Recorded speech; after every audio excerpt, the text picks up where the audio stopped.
Very good Thursday morning to you. I'm Jim Sciutto. I'm Poppy Harlow. Today is the first person to face the indictment in the special counsel probe. It's the day that they're likely to get the longest sentence handed down so far. Of course, we're talking about Paul Manafort, one-time chairman of the Trump presidential campaign, longtime lobbyist for foreign governments. He will learn his fate for multiple tax and bank fraud convictions. He'll learn that fate today. None of those convictions, it's important to note, are related to the Trump campaign or to the president himself. Now, prosecutors want him locked up for a minimum of 19 years, in part because he broke a cooperation deal by lying. Yeah, this is a big day in all these investigations. Michael Cohen, the president's former lawyer and fixer, is facing 3 years in prison. This morning, he's facing hard questions about his apparent interest in a presidential pardon. That despite this claim to a House committee just last week. I have never asked for, nor would I accept, a pardon from President Trump. Well, maybe not. Cohen's own lawyer today saying that his former lawyers, that is Cohen's former lawyers, did reach out, and that the president's lawyer tells CNN he has fielded numerous pardon queries and always responded the same way. CNN's Sunlen Safadi is following all this on Capitol Hill. So, Sunlen, Cohen may have wrapped up his congressional testimony, but you have these ongoing questions because the thing was that statement he made in public last week was pretty categorical, and it appears that the actual fact here was not so clear cut.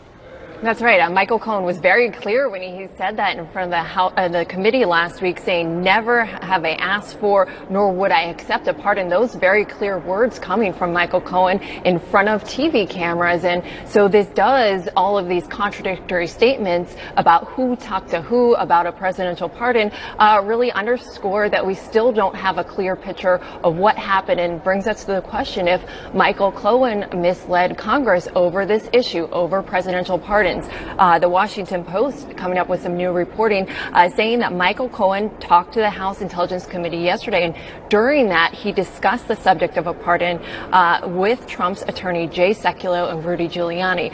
Important to note here, though, that we do not know, according to this reporting, who first raised the topic of a presidential pardon, whether it came from Michael Cohen, whether it came from the attorneys. That's an important point as we're trying to suss out these details here.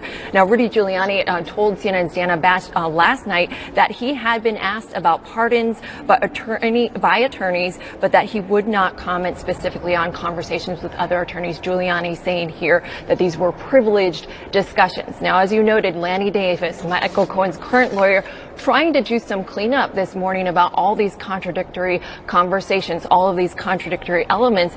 He released an official statement on this issue. He says that Cohen was referring to in his testimony last week was a period of specific time, a point where Cohen was after the collapse of the Joint Defense Group. That point, Cohen would not accept an offer. Lanny Davis in the statement saying during that time period, he directed his attorney to explore possibilities of a pardon at one point with Trump lawyer Rudy Giuliani, as well as other lawyers advising President Trump. Now, very clear, guys, a lot of confusing elements to this, but very clear that we still have a lot more to learn about this, and certainly that this will come up again. I was just going to say, Sunlen, not very clear, right? I mean, there's so many different parties saying so many different things about this right now. Before you, contradictory elements. Totally. Before you go, what do we know about Cohen's latest testimony, right, that he gave yesterday behind closed doors about the proposal for a Trump Tower in Moscow? That's right. So much attention, of course, over that Trump Tower project. Yesterday, up here, and when he was testifying behind closed doors, in front of the House Intel Committee, he provided documents to the committee, which he says shows edits were made to that false statement that he made in 2017 over the Moscow project. Now, in front of that committee, he says that last week he said there were several changes made, including how we were going to handle the message. The message, of course, being the length of time that the Trump Tower Moscow project stayed and remained alive. And Jay Sekulow, the lawyer here, he pushed back on those allegations in a statement last week. He said that the statement that they edited or changed to Congress is not true, completely false. So again, Poppy and Jen, more contradictory elements coming from these testimonies. Some splitting of hairs. We've seen it before. Sunlen Safadi, thanks very much. Let's talk about this a little more with us, former federal prosecutor Jennifer Rogers and former White House lawyer for President Trump, Jim Schultz. Good morning to you both. Jennifer, on Cohen, what are the important things you think this morning that we don't know? Well, there's a lot that we don't know, as has been discussed. There are a lot of unanswered questions here. I think the important things are that Congress has been digging into the details here, and prosecutors, I think, have known about all of this for quite a while, and they will have had time to sit down with Cohen, really go through all of the details here. Who said what did you authorize, what did you learn, what were you thinking at the time, what happened before you split ways with Trump, what happened after. So, I haven't heard anything that gives me reason to believe that Cohen has committed perjury in the sense of a chargeable offense, in large part because the questions and answers weren't clear enough for that. Will he take a credibility hit if we learn that, he said something a little bit too categorical and it wasn't quite that clear? Maybe. But that's why people corroborate what he said. So there's a lot more information that we don't know about other witnesses, other documents. Cohen's bringing documents in. All of that really goes together. No one's listening to Cohen's words in and of themselves necessarily. Yeah. So, there's a lot to learn. The good news is the people who matter are on it and know a lot more than we all know, Poppy. True. So Jim Schultz, let's get to the essential question of pardons here, because that is really important. And Rudy Giuliani admitted, he said he has been approached more than once by various lawyers, that his answer to them was not no, it was not now. Are you troubled at all by the president's personal attorney keeping that hanging out there, the possibility of pardons, and how that might influence the testimony of potential witnesses in what is more than one ongoing investigation? First off, it's not within the province of the president's lawyer, his private lawyer, to make judgments as to whether the president is going to issue a pardon or not. That lies squarely within the president's lawyers speak for the president, as Rudy Giuliani does. As it relates to pardons, as it relates to pardons and official conduct that goes on in the White House, the president's lawyers, the president's personal lawyers, do not speak for him as it relates to official White House business. That falls squarely within the province of the White House and the White House employees. So, Rudy Giuliani makes statements in defense of the president all the time. You're saying he doesn't speak for the president? Look, I've criticized Rudy Giuliani going out and making statements all the time. He's the president's personal lawyer. He goes out and talks about facts. Sometimes his facts aren't exactly on point. So here, to hold that, there's a whole decision-making process that goes into presidential pardons. But the power does lie within the president himself, not Rudy Giuliani. Right. How about this? The Court of Public Opinion matters here as well, right? Sure it does. And last week's Quinnipiac poll shows there's a huge gap in terms of whom Americans trust more on this stuff. Michael Cohen or the president. Look at these numbers. 50% believe Cohen more over the president. And Jim, to you, that's the American people saying that someone who admitted to lying to Congress, who's headed to prison for in part for that and other crimes, is more believable than the president of the United States. Polls are polls. I'd like to see what the actual questions in the polls were. Can we pull it up? Sure, please do. I'll read you the question here, guys. Can we pull that back up? Whom do you believe more? And what came before that question? I'm sure there was a teaser before that question. The polls always typically do that. Who do you believe more? That's a pretty straightforward question. There were a series of other questions. Right. I've seen confusing questions before. That's not one of them. Right. I understand. But it is troubling, right, that the American people believe Michael Cohen, that there is a poll out there that the American people believe Michael Cohen more than they believe President Trump on these issues, especially given the fact that Michael Cohen is an admitted liar as it relates to these matters. He's pled guilty to it. We've seen inconsistencies in his testimony before Congress, or at least there's alleged inconsistencies between what he said to Congress and what might have actually happened in the most recent testimony. So I think this has to play out a little more. I think it's a little premature, given the fact that all of that was front and center. All the American public had the benefit of, not the American public doesn't sit and listen to the testimony, the entire testimony. All they see is what CNN and other cable news channels put across the bottom of the screen for the most part. We played the whole testimony. We did. No, I know, but that doesn't mean everybody's watching it. Let's admit that not everybody's sitting there watching the entire testimony. I'm an informed person. I didn't sit and watch the entire testimony. I hear you. Jennifer, before we go, just on another issue, because, of course, there's a new Attorney General, Bill Barr. He has publicly questioned whether the Comey firing amounted to obstruction of justice. Again, saying this is within the president's purview. But he did say senators during his tell senators during his confirmation hearings that offering pardons to hostile witnesses could be conceivably obstruction of justice. With what we're learning here, does this pose potential danger to the president. That's right, Jim, and it is a big deal. Now, to Jim's point from before, if you were actually thinking about charging something criminally, you would have to prove that the president himself knew that these conversations were going on. You know, that can't just be Giuliani on his own kind of throwing out these ideas. And yet, the notion that these pardons were being dangled in front of potentially Cohen, Manafort, Flynn, and others means that there is, I think, some real jeopardy there that Bill Barr has admitted could be the basis of a criminal offense. Now, Manafort cooperated with authorities for a while before going south. Flynn's cooperation, according to the Mueller team, was adequate in all ways. So I think they know a lot about whether this, in fact, was happening. Whether they know whether the president was personally involved or not is another question, and that's what they would have to have in order to even consider charging him. Yeah, I get it. Listen, thanks to both of you. These are complicated issues, and we're going to be, the American public's going to be judging them over time. Other issues today. Paul Manafort set to learn his fate inside a Virginia federal court today. How long will he go to prison? Right. The president's former campaign chairman is facing up to 25 years behind bars for bank and tax fraud. Sarah Murray is outside the court with more. What are we looking at?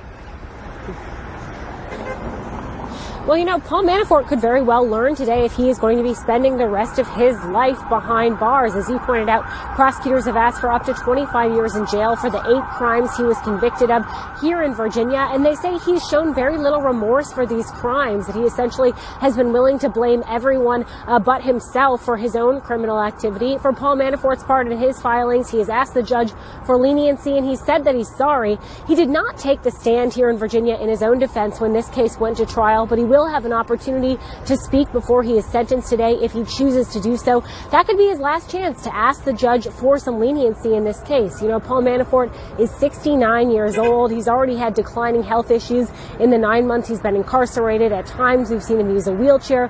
We've seen him use a cane. So that could be his last opportunity to make his case to the judge. And it's worth remembering that this is only the first sentencing round for Paul Manafort. He will be appearing before a separate federal judge next week on crimes of conspiracy and witness tampering. Back to you guys. That's right. In a separate case. Sarah, thanks very much at the court there in Alexandria, Virginia. Ahead for us, we've learned in important testimony this week, 471 undocumented migrant parents were deported without their children during these family separations at the border. This news on the same day the president's former chief of staff, John Kelly, says the vast majority of immigrants crossing the border are not criminals. That's, of course, not the way the president has portrayed them. Plus, tensions escalating among Democrats as they struggle to contain the backlash over Congresswoman Ilhan Omar's latest comments regarding Israel. Could this have a lasting impact on the party? How do they resolve it? And this morning, R. Kelly. Listen up for this story. In a new court filing, the Trump administration is now admitting that some 471 migrant parents were deported from the U.S. without their children. Let's get right to Jessica Schneider. She has the details on this. So that's the number we learned. What else do we need to know behind that number? Well, Poppy and Jim, this is all part of an ongoing class action lawsuit. So like you said, the Trump administration now identifying those nearly 500 parents who were removed from the U.S. without their children. So that number on its own, it might sound shocking, but really it isn't entirely unheard of that parents will opt to leave their children in this country when they're sent back home. And that's because many of them have family members here in the U.S. who can sponsor that child. So now for some clarification as to what happens. A spokesman at the Department of Homeland Security, they're stressing that at the height of those family separations last spring, separated parents, they were in fact routinely asked by ICE agents and their home consulates if they wanted to be reunited with their children before they were sent back home, meaning they take their kids with them. A lot of these parents opting not to do that. So DHS has also previously acknowledged, that parents were removed without their children. We've heard that in the past, but now with this court filing, the administration is providing the updated count here. And we know that it was 471 parents who left this country without their children. So in addition to that, the court filing actually revealing some new numbers as well, that the number of children who have been reunited with their families. As of Monday, just more than 2,700 kids, they've been discharged from the government's care. And Jim and Poppy, that number is up 6 since mid-February. So the government showing here perhaps that it is making some progress with these kids leaving the government's care here. Guys? And certainly an important distinction if the parents had the option to go with their kids and decide to let the kids stay. Exactly. Jessica, thanks for helping clear that up. Let's discuss now with James Clapper. He's, of course, the former Director of National Intelligence. General Clapper, thanks very much for joining us this morning. Thanks for having me. So on this issue, administration officials, prior to Nielsen's testimony yesterday, have admitted in public numerous times, Sessions did this, Kelly and others, that the family separation zero tolerance policy was explicitly intended to deter asylum seekers. And I just wonder, when you look at issues like this, like parents being sent home without their children, and there's some confusion as to how much freedom they had to bring them, or whether they made the choice to do so, but whether that should be seen as a mistake by the administration or an intended part of the policy. Well, I honestly don't know, Jim. This is a very complex and very charged situation emotionally. And in fairness, and I'm thinking about the people in the trenches at the border trying to deal with this, and as opposed to what the politicians back here in the Beltway in Washington say. I think under any circumstance, forced separation of children, particularly if the parents haven't, or sponsors haven't consented to that, is egregious. And if that was the policy, particularly with the prior Attorney General, and I think the administration would be well served to clear that up and unequivocally state that is not the policy. Right, because Nielsen in her testimony, Director Clapper, yesterday just confused all of it. And by the way, if it was intent, the intent was to deter, it didn't work, right? If you look at the number of families that have been attempting to cross the border specifically. Yeah, exactly, Poppy. That's true. So looking at those numbers Poppy's talking about here, 76,000 border apprehensions just in February alone, and the administration is making the point in the last 4 months there have been as many of these apprehensions as the prior 12-month period. I wondered, of course, you were part of these 58 former national security officials who put forth a joint letter last month saying that you are aware of no emergency justifying the president's emergency declaration. I wonder, as you look at those numbers, does that bolster the administration's case that there is an emergency at the well, border? I think there's a clearly humanitarian crisis. I guess I associate the term national security or national emergency with some sort of national security threat, right, which has been the essence of the hype particularly from the president, his tweets and these human traffickers, and this is the threat to us, and that's why we have to deploy active duty forces to the border, which I think is a mistake. I mean, we shouldn't do that. That's an abuse of the troops to use them for that purpose.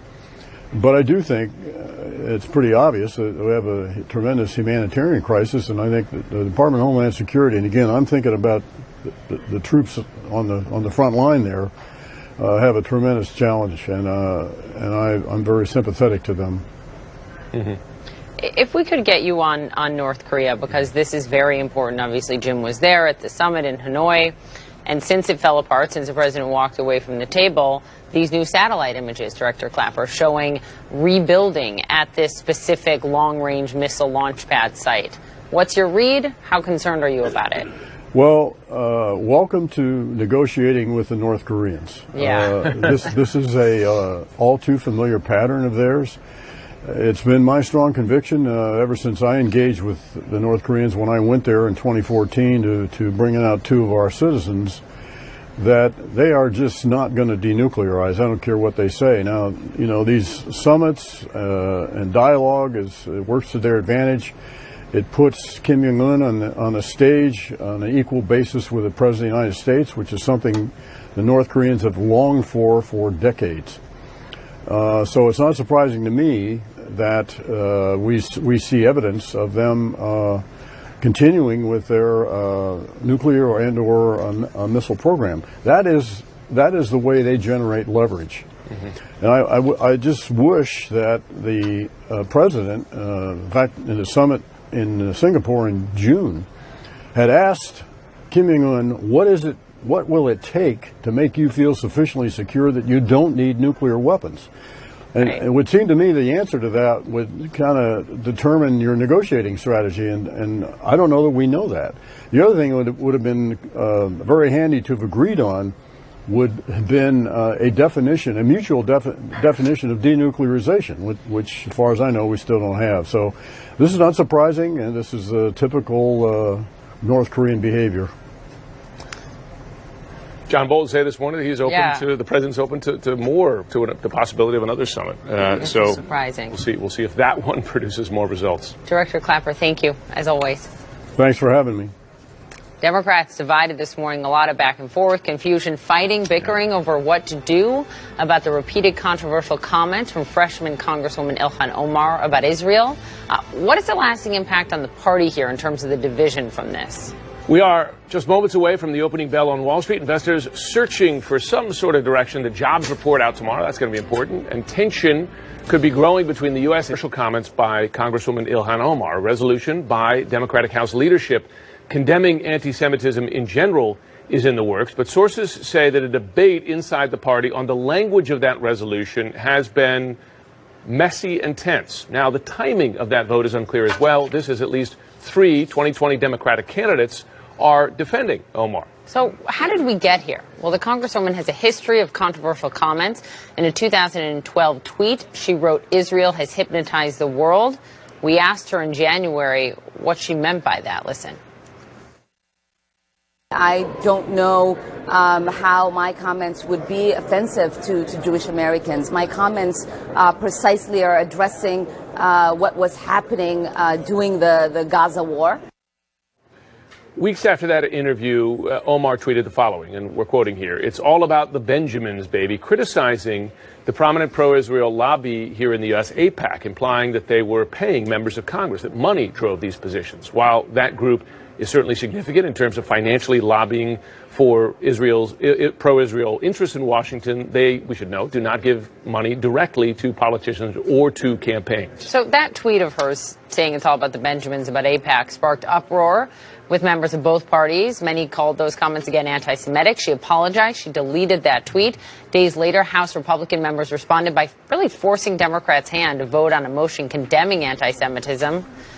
Last week, the Congresswoman made new comments, insinuating pro-Israel groups are pushing, quote, allegiance to a foreign country. And now Democratic leadership is drafting their own resolution condemning anti-Semitism, but there's a hang-up. Joining us now to discuss this, Julie Hirschfeld Davis. She's CNN political analyst and congressional correspondent for the New York Times.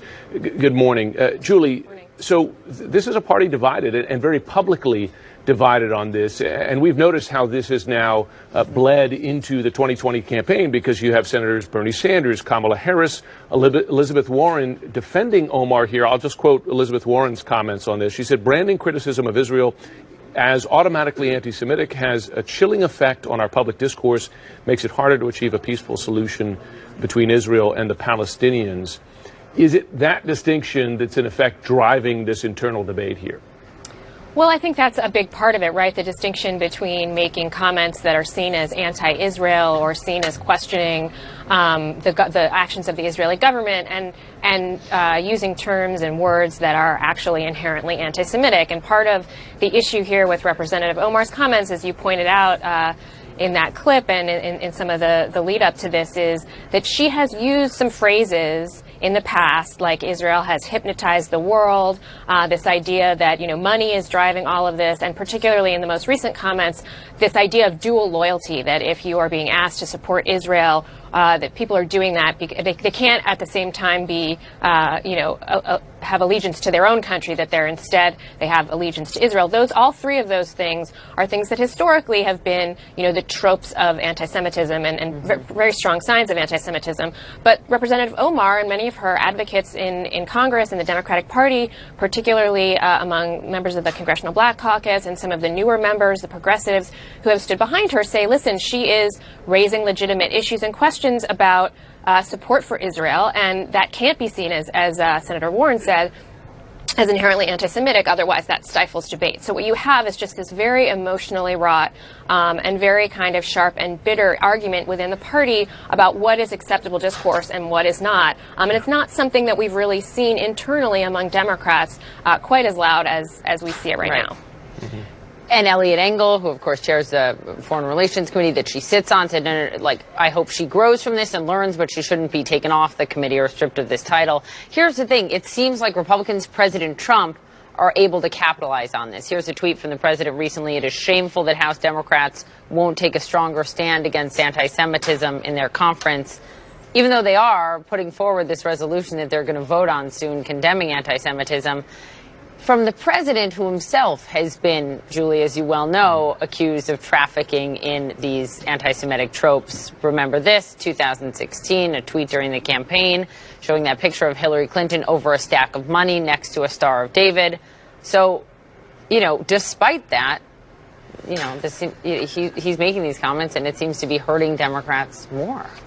Well, there's no question. I mean, it is fairly ironic coming from this particular president who, as you point out, has been accused of being insensitive and sort of condoning anti-Semitism, and, you know, his comments after the Charlottesville violence, where he seemed to equate neo-Nazis with other both sides. Yeah. Both sides. But there is no question he is not the first Republican. I'm sure he won't be the last to try to use this as a wedge. I mean, we actually saw this a couple of years ago during the debate over the Iran deal. There was a big effort among the right, among conservative Republicans, to present themselves as the party that is more strongly aligned with Israel, the people, the sort of the logical home of supporters of Israel. And that is something that, is easy for them to do right now. That's part of the problem for Democrats, is that some of this infighting is giving Republicans an opening to sort of try to drive that wedge even deeper. And that's part of the reason they're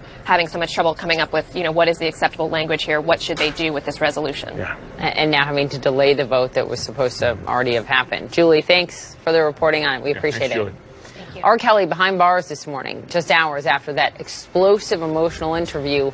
Now, two women who say they're his girlfriends are coming to his defense in a new interview. You'll see it next. Back behind bars this morning. He was taken into custody for unpaid child support. Just hours after that explosive television interview, Kelly won't be released until he pays the $161,000 he owes. I mean, pay your child support. About their age. I'm flabbergasted. For starters. Ryan Young following the developments this morning. Wow. Good morning.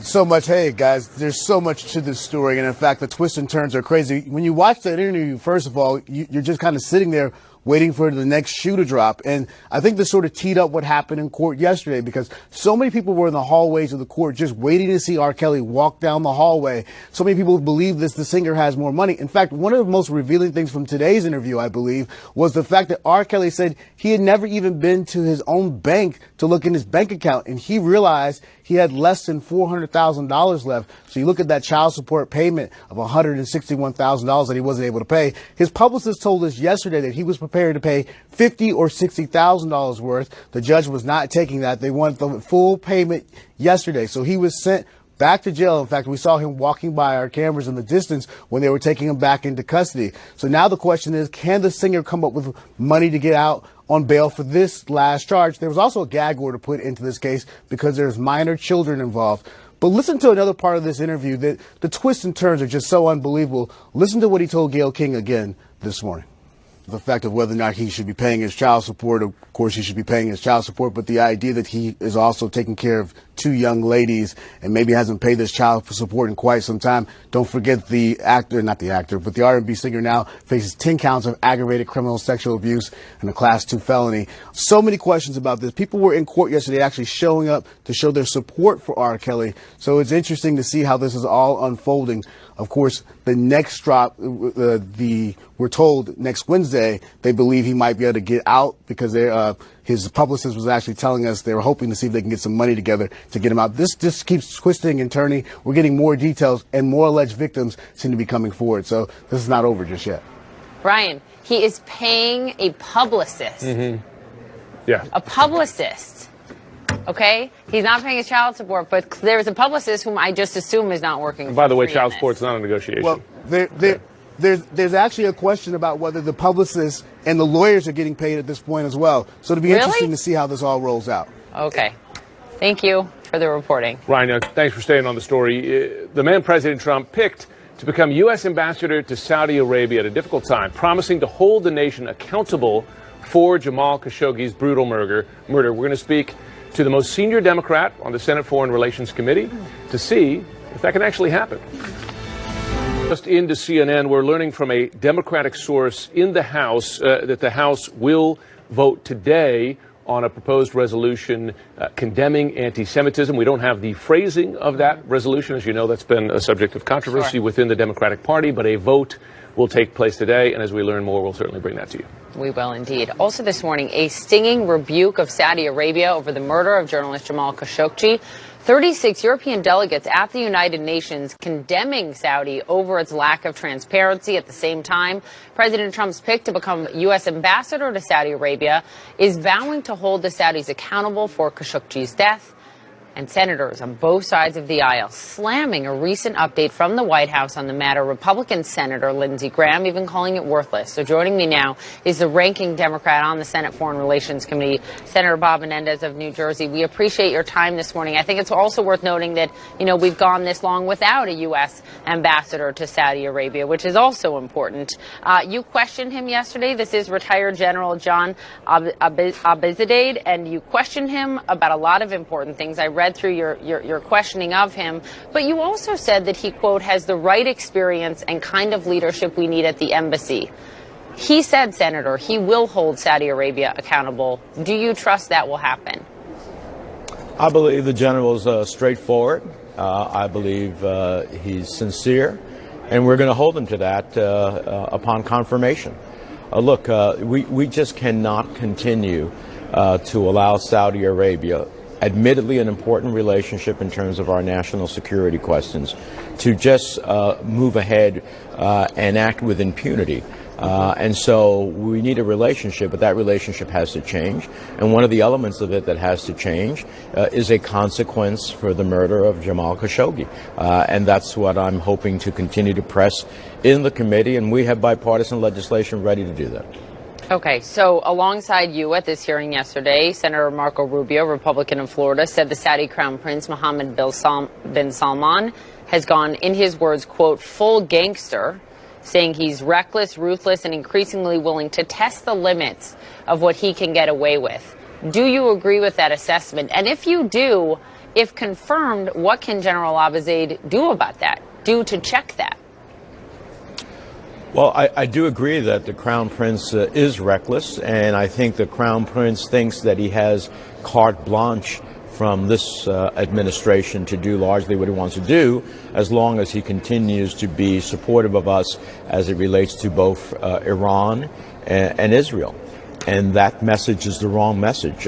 You cannot have a global message that says you can kill a journalist with impunity, you can have a humanitarian disaster in Yemen that the Saudis have been a big significant part of driving.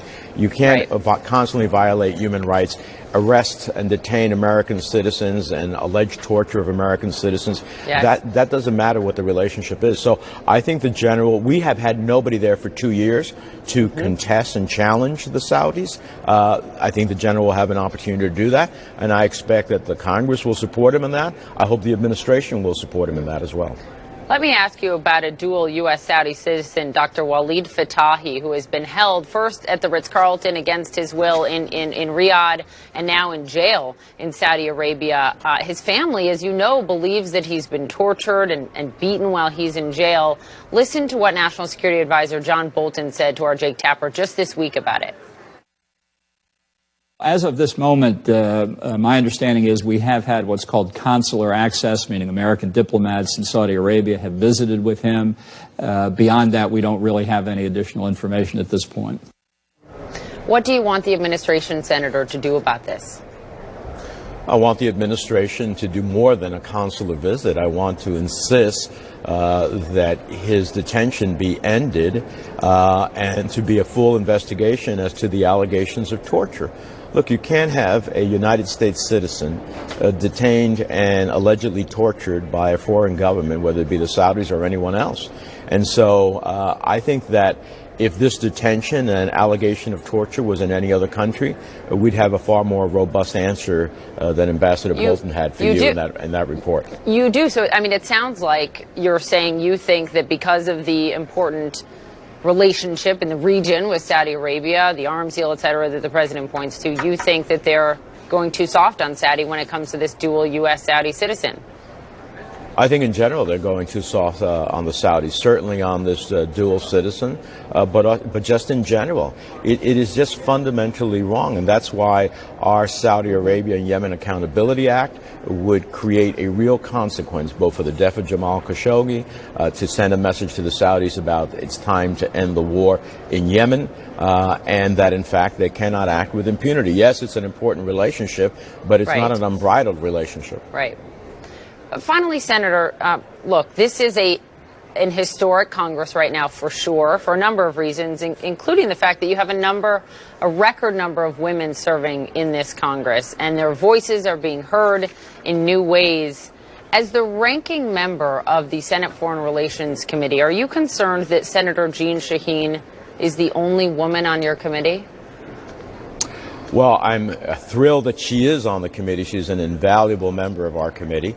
Of course, to the extent that members seek out assignments, it's not because I think that the Democratic leadership hasn't created opportunities for women on the committee. I think that the women have largely chosen to find other places in which they want to make their mark. I hope more women, as openings become open on the committee, will join us. I think Jean has been invaluable in our overall context in Europe, but in driving the message about the rights of women internationally, about challenging heads of state when we meet with them privately, about the advancement of women in their societies, and those voices are incredibly important.